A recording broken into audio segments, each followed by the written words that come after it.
time to put a break on the 300 PRC full custom rifle I've been building right here on the channel. Gavin Gear here from ultimatereloader.com and makingwithmetal.com. What I've got here is a Benchmark Barrels semi-finished 5/8 by 24 tactical muzzle brake. The opening is undersized. You basically open it up for 22 or for 6.5 or for 308 or for whatever bore you're shooting. In this case, we've got 30 caliber because we're talking about 300 PRC. So we're going to open it up to bullet diameter plus 20 thousandths of an inch. So that's 328. Got the Precision Matthews PM 1440 GT lathe here that I've been using for the build. And I've also fabricated a custom arbor for turning 5/8 by 24 muzzle accessories. So what I can do is just screw this right on. I just checked my concentricity. I've got a total indicator reading of 1/1000th of an inch, so plus or minus a half of a thousandth. That's going to be plenty good. And as you can see, shift lathe and gear. Just had it freewheeling to check. Okay, so now we can turn the entire brake assembly and open up the end. And what I've got here is a solid carbide long and slender boring bar. I can open this up for 22 cal, or in this case 308. First operation is going to be boring.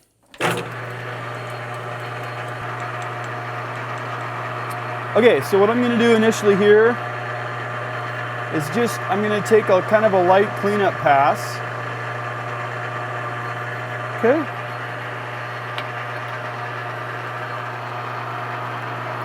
We're going to let this go all the way through and then get a good reading on our diameter. I'll set the DRO to that diameter and then we'll know exactly where we need to be for our 328.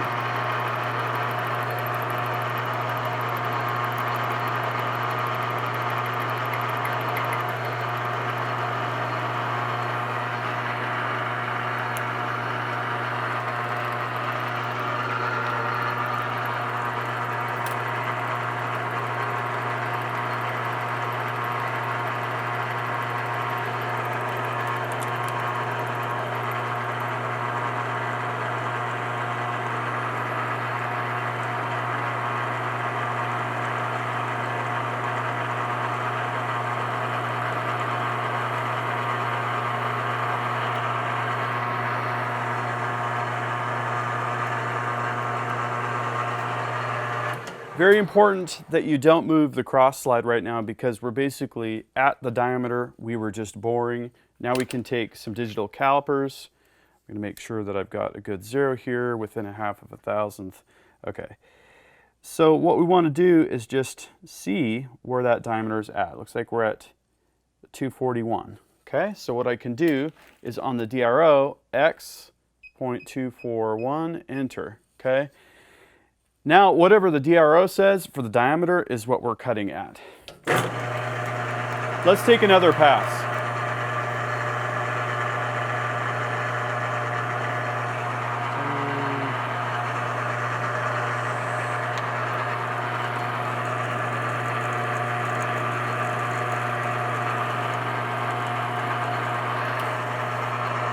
I'm going to speed up the lathe a little bit.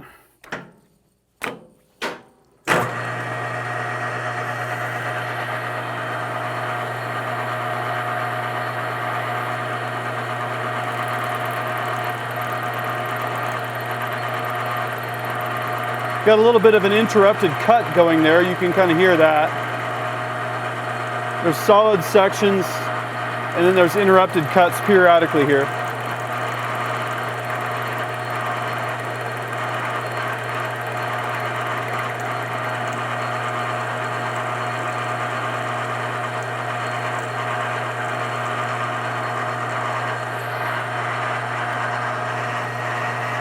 And we'll take another pass. 290. See how that looks? Sure.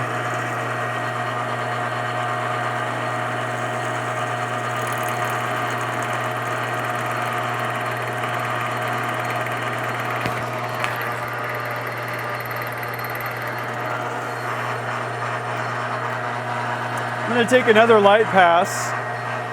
Let's go a couple more thousandths. because we've got some flex in the boring bar and I want to be absolutely sure exactly where our diameter is going to be.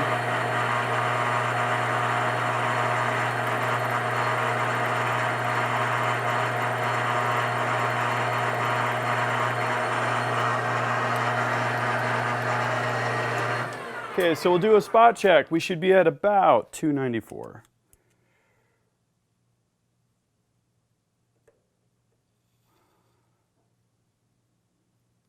.296.5. So I'm going to adjust the DRO. X 0.2965. Enter. Okay. Now let's get closer. 18.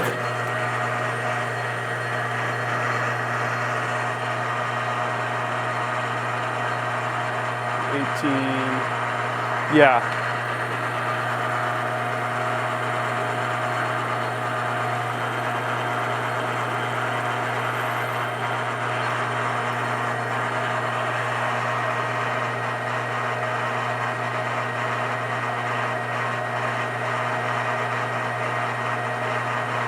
.328, this is it.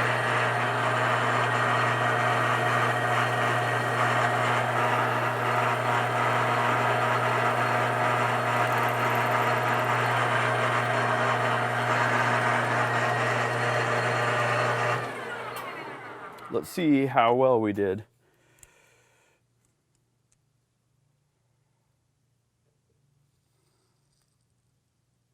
.325. That is definitely close enough. So let's just take a cleanup pass.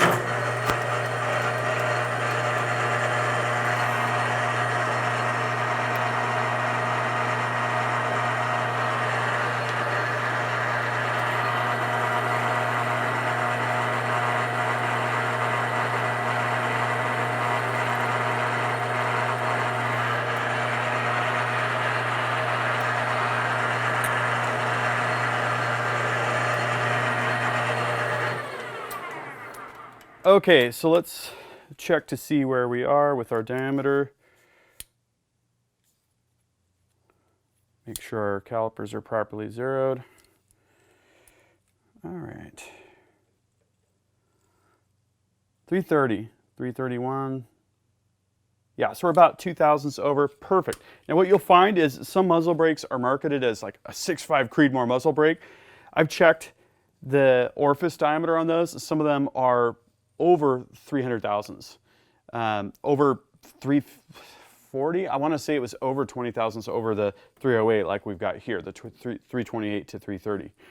So the advantage here is that we can custom tailor the amount of tolerance that we want. We want about 20, tight enough to do a good job with preventing the gas blow by so that we have maximum braking, but not so tight that we're going to risk a bullet strike and not give the bullet enough breathing room as it comes out of the barrel. So the last thing we need to do is adjust the compound angle. I'm going to adjust this to 45 and then we'll cut a chamfer at the mouth. I have this custom T-handle that I put together here because I really like to be able to adjust everything with minimal fuss.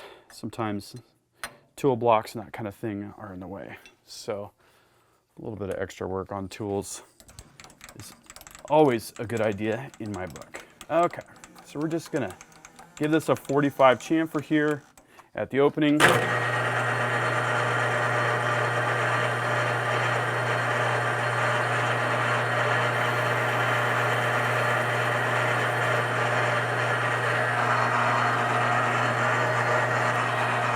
Perfect. Yep, that is looking real good. So next thing I need to do is profile the back, and then we'll cut the back down so that everything lines up perfectly and we have that just correct amount of crush to get it clocked correctly on the rifle. Okay, so the first thing we need to do before we get ready for our end cut and our profiling is to figure out how much we need to take off of the brake to clock it properly. And as you can see here, we're almost around where we need to be, where this compensator port is pointing straight up. So I'm going to take a protractor, hold my reference level here, level with the pick rail, and then hold my indicator here, the swinging arm, perpendicular to that top surface of the brake. And what I'm seeing here is I'm at about 55 degrees. Let's take a look at that math. So here's the math. We need to swing 55 degrees. Divide that by 360 for a full revolution. You get 0.15277 of a full revolution. We take 1 inch divided by 24 threads per inch. That gets us 42 thousandths of an inch from peak to peak or trough to trough. That's the pitch of our threading for 5/8 by 24. So we take the 0.042, multiply by 0.15277, and we should take off 6.4 thousandths of an inch. Now I'm going to probably be a little conservative on that and work my way up. Let's see how it goes. So here we are back on the lathe. I switched my collet chuck out for a 4-jaw chuck, and I have chucked up the muzzle brake flipped 180. And I've got some aluminum pads here. We've got 2 flats and a round. And so I felt like the best way to do this would be to chuck it up in the 4-jaw chuck. 2 jaws on the flats, 2 jaws on the round sections, and I dialed that in with a dial indicator to within about 1/1000th of an inch. And that's only really critical for our profiling. For the cutting down, as long as we're not wobbling, radially, we're going to be absolutely fine. So I'm going to cut a little bit of a profile. I've got a carbide cutting tool here. I've set the compound over to 30 degrees, the other direction, and we're just going to put a 30-degree cut on that, and then we'll cut it down to length. So let's see how this is going to go. Okay, speed up the lathe just a little bit.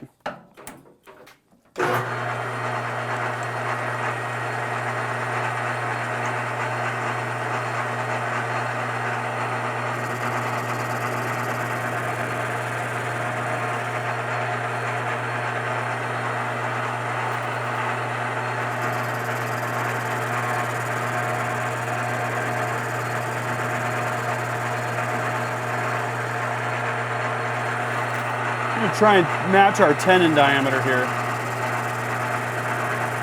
Right where the shoulder is.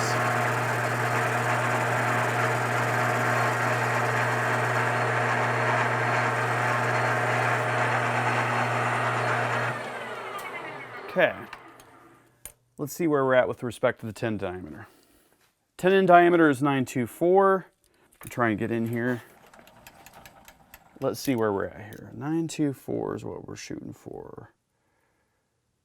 We're at 1.009. Okay, so we're going to take off just a little bit more. And I'm going to switch tools to something that's going to put a nicer finish on this.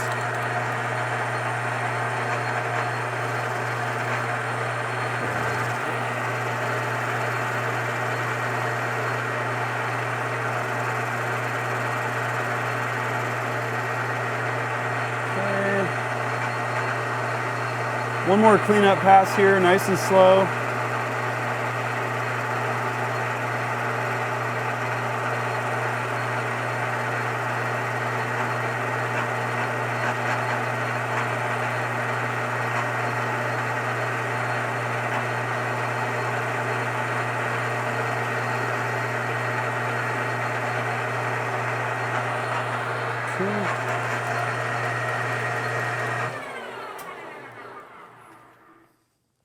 Ooh, that looks really good. 944, so we're just going to be 20 larger. I like that. We are going to stick with that. Yeah, that's a really nice finish on there. This 416R stainless does really, really nice. Okay, and with this tool, we can actually turn down the end. And what we're going to do is take off that exact amount we were looking at.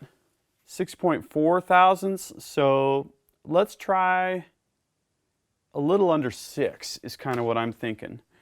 So while the machine is off, I'm going to bring the tool edge over till it just touches, and I'm going to zero the Z on that. Okay, so if we bring it up to 0,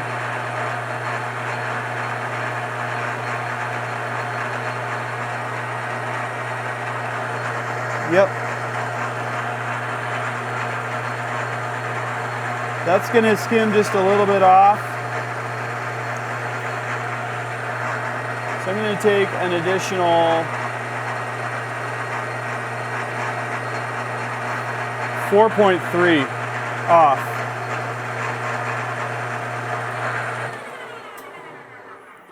And I'm going to use the power feed on this.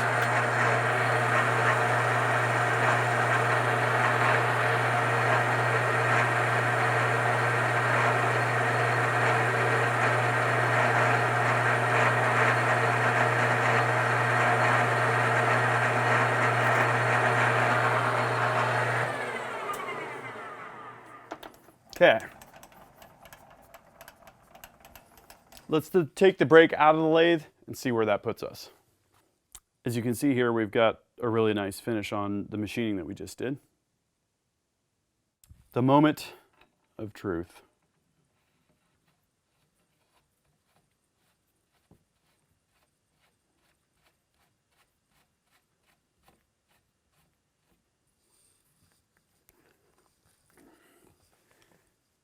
I'd say we need to take just a little bit more off. Yep. So we're going to skim just a touch more off of that.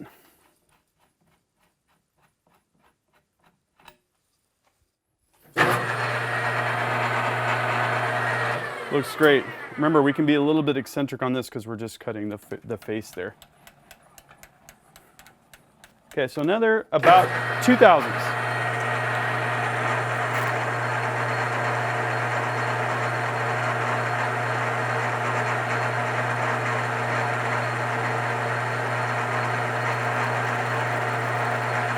That's our 0. Looks even.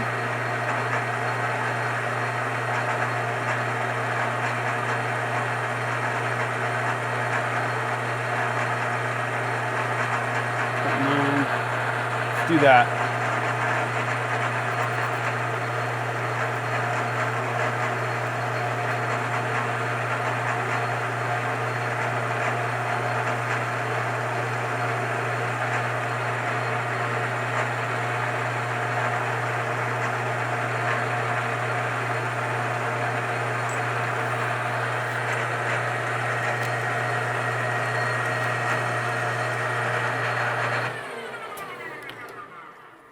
Break the edge just a little bit.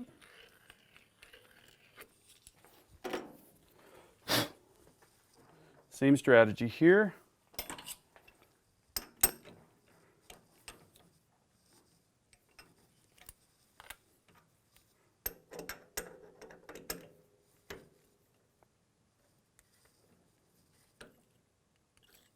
Back to the rifle. Second moment of truth. Oh, look at that. Let's see if we're right on or not.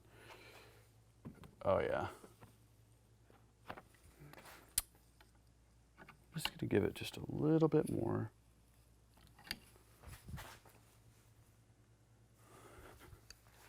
Touch more.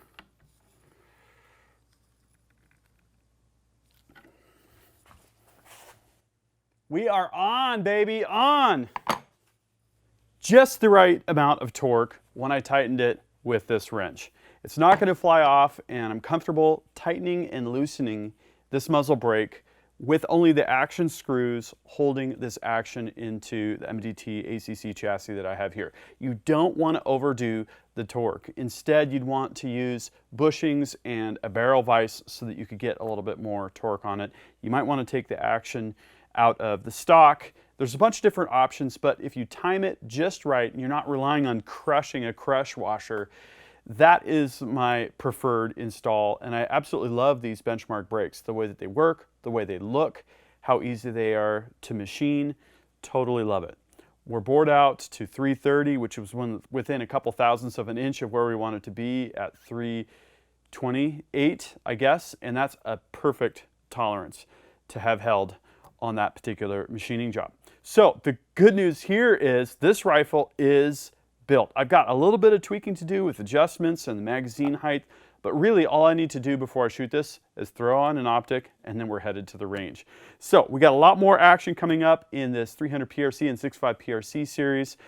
This full custom build will be accompanied by a Remington 700 long range upgrade from 300 Remington Ultra Mag to 300 PRC. Super cool stuff. So make sure you're subscribed with notifications. If you like this video, please give it a thumbs up. If you have feedback on what I did here, please drop a comment. If you have ideas for the series, specific things you want me to cover, specific bullets, powders, any of that kind of stuff, drop a comment. Until next time, happy shooting and happy reloading.